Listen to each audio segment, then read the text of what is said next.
C'est quoi une bonne adaptation? Oui, je sais, je vous ai promis cette vidéo il y a vraiment pas longtemps, donc chose promise, chose due. Qu'est-ce que c'est une bonne adaptation? La dernière fois, je vous avais expliqué que pour faire une bonne adaptation, un simple copier-coller de l'œuvre d'origine, ça ne marchait pas. Et je pense que c'est un bon point de démarrage pour cette vidéo. On va un petit peu s'intéresser en détail à ce que j'ai expliqué et ce que j'ai voulu dire à ce moment-là. On va déjà redéfinir un petit peu. Les adaptations, il y en a beaucoup. Très souvent, on a l'habitude qu'une adaptation, ça soit par exemple un film créé à partir d'un livre ou un anime créé à partir d'un manga. En tout cas, c'est ça que vous comprendrez. Mais on oublie que parfois l'inverse est possible. L'exemple le plus probant, c'est le manga Cowboy Bebop qui sort un an après l'anime. Ça peut marcher dans ce sens-là. Donc pour recentrer un petit peu mieux la vidéo et que vous compreniez un petit peu mieux ce dont on va parler, je vais me concentrer sur les médias plutôt visuels, les adaptations en anime ou les adaptations en jeux vidéo par exemple. Plus particulièrement quand ces adaptations sont celles d'un roman ou d'un manga. La raison est simple, c'est que déjà c'est un sujet que je pense mieux maîtriser et surtout ça nous évitera de partir dans tous les sens. Pour en revenir à la question initiale, c'est-à-dire pourquoi faire un copier-coller ça ne marche pas, on va prendre une situation bien particulière et une mise en contexte pour que vous compreniez bien ce qui se passe et pourquoi c'est foireux. Adaptons un livre, on va dire à tout hasard, Crime et Châtiment de Dostoïevski. C'est 900 pages. On vous demande de faire un long métrage classique, donc on va dire un peu plus d'1h20, environ 1h30, donc 90 minutes. Ça veut dire que toutes les 10 minutes, vous devrez adapter environ 100 pages. C'est pas possible. Voilà, le copier-coller ne marchera pas. Vous ne pourrez pas faire 100 pages en 10 minutes. Donc le travail d'adaptation commence déjà, vous devez faire une sélection des scènes à adapter et vous ne pouvez pas tout prendre, ou vous devez raccourcir le récit. Et plus simplement encore, nouvelle mise en situation, on prend un manga. Le découpage et le cliffhanger de fin de chapitre sont faits pour tenir en haleine. Mais si vous êtes en train d'en faire l'adaptation animée, une coupure à ce moment-là ne paraît pas naturelle et donc vous êtes obligé de l'effectuer autrement. Gardez en tête que le rythme d'un récit qui est fait à l'écrit, il est cruellement différent du rythme d'un récit qu'on voit de nos propres yeux. Même le découpage d'une BD, c'est très clairement différent de ce qu'on peut voir au cinéma ou à la télévision, en tout cas avec un plan avec une caméra. Si on prend une scène qui se veut contemplative dans un livre, vous aurez de très longues descriptions pour parler de l'atmosphère, parler du paysage, etc. Au cinéma, c'est un plan. Ça va nettement plus vite. Donc il faut faire comprendre via le montage que c'est un moment contemplatif. Pareil, si vous faites une énumération dans un livre, il faut faire un montage plus saccadé pour que ça soit bien respecté dans le cinéma. C'est très important. Et ça marche aussi pour les animes. Les animes, c'est une forme de cinéma. Donc, on peut pas faire un copier-coller. Vous pouvez essayer, ça marchera pas. Ça peut même pas marcher du tout, parce que si vous retranscrivez ce que vous voyez au pied de la lettre, le résultat est informe, le rythme est foireux, et on se retrouve avec les premières saisons de Valkyrie Apocalypse, ce que personne ne veut. Maintenant qu'on voit qu'un copier-coller ça ne marche pas, il faut qu'on commence à se poser des vraies questions. C'est quoi une bonne adaptation? Comment on fait pour savoir que on a affaire à une bonne adaptation? Comment on fait une bonne adaptation? Ça va être décrit et explicité de manière relativement métaphorique parce qu'on peut pas vraiment faire autrement. Et je pense sincèrement que oui, il y a des théories plus appliquées et plus visuelles, mais je suis pas expert. On va procéder étape par étape pour qu'on ait un bon cheminement de pensée, qu'on arrive à converger tous ensemble et qu'on comprenne un petit peu ce qui se passe. Comme ça, on pourra répondre aux interrogations comme il faut. Commençons par le plus simple. Le but de l'art, qu'est-ce que c'est? Au tout début, quand on peignait sur des murs, le but premier de ce qu'on considère comme l'art, c'était de décrire quelque chose. Mais quand on a commencé à développer notre conscience artistique et notre conscience générale, quand on a commencé à faire des monuments à la gloire d'un dieu, des gravures sur des colonnes, l'objectif était différent. Le but premier de l'art, c'était d'être beau, le but premier de l'art, c'était de susciter des émotions, de vous faire ressentir quelque chose. Récemment, j'ai une amie qui a dit un truc avec lequel je suis très d'accord, elle s'est même un petit peu énervée à ce sujet. Elle nous disait « Arrêtez de vouloir faire en permanence que dans une histoire, tout est une nécessité. Si le fait qu'une chaise est verte n'a absolument aucun intérêt et aucune utilité dans le récit, si ce n'est juste que dire la chaise est verte et elle est jolie, c'est pas grave. Ça n'a pas besoin d'avoir une utilité tierce. Vous me connaissez, je suis du genre un petit peu relou, le genre qui aime bien quand en plus d'être joli, on peut y trouver un sens ou une interprétation, quand ça nous fait réfléchir. Mais même avec tout ça, c'est logique. L'art n'a pas à avoir d'utilité en soi si ce n'est être joli ou plaisant. C'est qu'avec le temps, on a utilisé l'art pour faire passer plein de messages, politiques ou non. Parce que c'est un des meilleurs moyens de transmettre des messages. Donc évidemment, avec le temps, les deux finissent par se lier.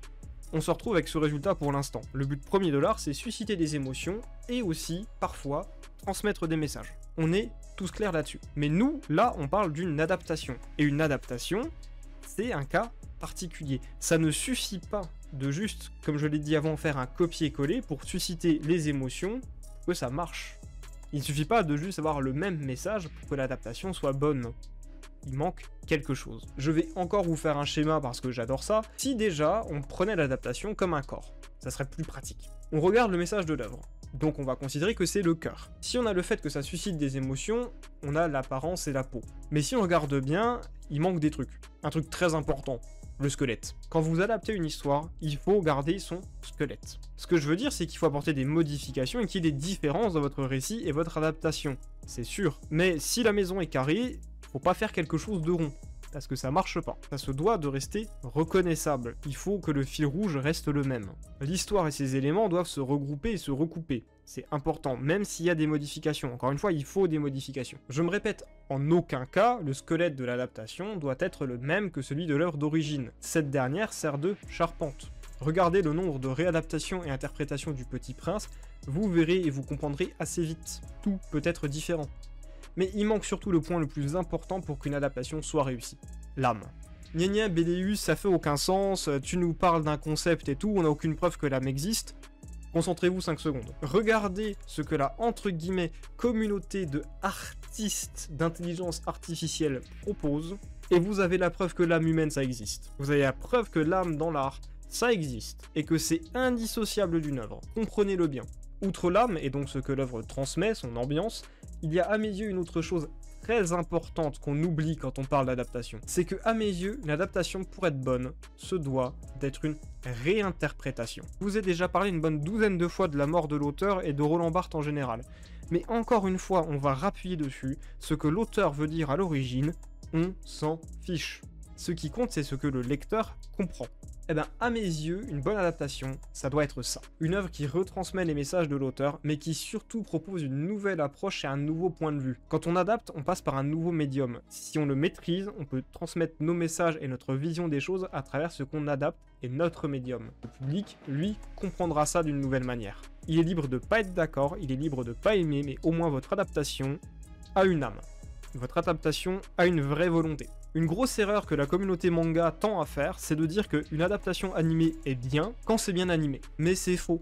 C'est un détail parmi tant d'autres. Pourquoi Frieren, c'est une excellente adaptation, en tout cas l'anime, parce que le rythme est bon, parce que le rythme se lie très bien à celui du manga, parce qu'il comprend très bien ce que le manga essaie de faire passer comme message et comment le faire passer. Parce que les plans contemplatifs apaisent particulièrement, comme si vous étiez en effet en train de participer à ce voyage. Parce que les couleurs sont belles, parce que la musique sait rendre les scènes encore plus impactantes. C'est ça qui fait que c'est une bonne adaptation, c'est pas le fait que c'est bien animé seulement. Résumer la réussite d'une adaptation d'animé à la seule animation, c'est la plus grande erreur possible. One Piece c'est mieux animé maintenant, mais pourtant tout le monde se souvient d'une chose. L'épisode 1015 réalisé par Megumi Ishitani. Et pourquoi tout le monde s'en souvient? Parce qu'il y a des couleurs, parce qu'il y a le rythme, parce qu'il y a des partis pris, il y a de la grandeur, la musique, les expressions dans les visages, il y a tout ce qu'a vécu la réalisatrice et tout ce qu'elle veut retransmettre via cet épisode. C'est pour ça que c'est une bonne adaptation. C'est pour ça que cet épisode, tout le monde l'aime. Pourquoi je suis d'avis que l'adaptation de Chainsaw Man, elle est bien sans plus? Parce que c'est bien animé, c'est beau. Il y a eu des idées, c'est sûr, il y a eu des idées. Mais est-ce qu'on ressent vraiment la vision artistique et les émotions du réal à travers l'anime? C'est pas sûr. L'anime est pas mauvais, mais quand je le vois, j'ai l'impression qu'il manque quelque chose. On a des références à d'autres films, elles sont bien trouvées, elles sont bien senties, Fujimoto est fan de cinéma, c'est une bonne idée. Mais je trouve qu'on n'hérite pas de ce malaise permanent que t'as en lisant le manga, ce malaise permanent qui des fois tourne à l'angoisse quand tu es face à quelque chose de gigantesque et face à certaines planches. Et ça, c'est une tension que, Fujimoto sait super bien faire en fait. Pour la fin, j'aimerais vous parler d'une adaptation que j'adore, alors que pourtant c'est vraiment super différent de l'œuvre d'origine. Genre vraiment, c'est limite le jour et la nuit. Mais ça va me permettre de vous expliquer pourquoi le squelette est certes important, mais pas aussi essentiel que l'âme de l'œuvre. Je vous ai déjà parlé de Limbus Company, et je vais vous parler du chapitre 6, mon chapitre préféré. C'est une adaptation des Hauts du Relevant de Emily Brontë. Le truc c'est que normalement, c'est un roman de noblesse anglaise qui parle d'une passion amoureuse et haineuse, dévorante, pour Heathcliff envers Catherine, et même envers tous les personnages entre eux. Comment leurs sentiments vont détruire leur vie, et surtout, comment avec le temps, Heathcliff en particulier devient un monstre machiavélique et violent. Le truc c'est que le jeu se passe dans un monde relativement futuriste. Donc c'est compliqué de faire la vieille noblesse anglaise classique de 1800. Et en plus le jeu a déjà son lore, donc c'est à dire qu'il faut réussir à implanter le lore de l'histoire et du livre dans le jeu, sans que ça soit gênant. La décision elle est simple, on enlève tous les enfants du récit de base, mais on fait un truc très malin. Les personnages sont à la fois une réécriture des parents et des enfants. Heathcliff, c'est un mélange de Heathcliff et Harton. Catherine, c'est un mélange des deux Catherine. Linton, c'est un mélange de Edgar et de Linton. Comment tu le sais? Parce que les personnages se citent entre eux. L'antagoniste du chapitre répète les mots que la fille de Catherine dit à Heathcliff, alors qu'elle n'existe pas normalement dans cette histoire-là. Heathcliff, dans le roman, il est machiavélique, il est éduqué quand il revient pour se venger. Le mec, il a passé 3 ans à planifier son truc. Quand il revient, c'est un homme accompli. Alors que dans le jeu, quand il revient, bah, il est à peu près comme Harton dans le livre d'origine. Il sait à peu près lire et c'est tout.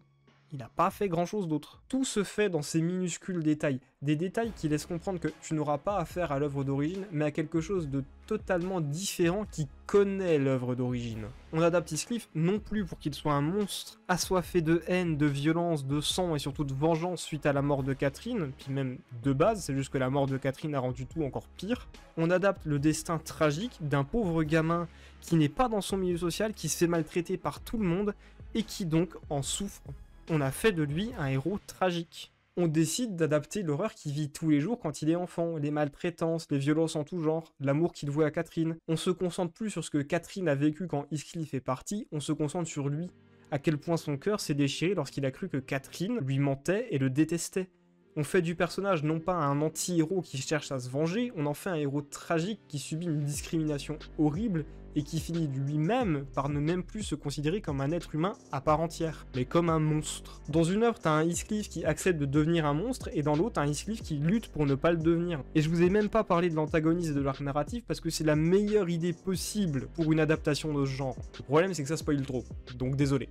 Dans le jeu, on te montre Heathcliff comme un pauvre bougre paumé, qui souffre, qui a eu une vie horrible, et à qui on a enlevé la seule chose qui le rendait heureux. On lui a enlevé ça, le seul truc qu'il aimait, n'existe plus. On ne regarde plus le roman sous l'œil du 19e siècle, on le regarde sous l'œil de notre société contemporaine. Une société qui nous fait comprendre que, ouais, quand Heathcliff était gamin, il n'y a rien qui a été fait pour l'aider, et il n'y a rien qui a été fait pour qu'il devienne une bonne personne non plus. Quand je vous décris tout ça, on dirait 2 œuvres foncièrement différentes, et c'est le cas. Pourtant, c'est bien Wuthering Heights, c'est bien Les Hauts de Hurlevent. Même personnage torturé, même lieu, même destin tragique, même fil rouge, on te pose la même question que dans le livre. Que se serait-il passé si ces 2 pauvres âmes en peine avaient pu s'aimer librement? Même message, même structure, même âme, mais tout est différent. Pour faire une bonne adaptation, il n'y a pas 36 000 solutions en fait. Faut juste aimer de tout son cœur l'œuvre d'origine. Tellement aimer l'œuvre d'origine que vous avez envie d'en proposer une réinterprétation totale, de lui faire peau neuve. C'est ça le seul secret pour une bonne adaptation. C'était Béléus, et je vous dis salut à tous.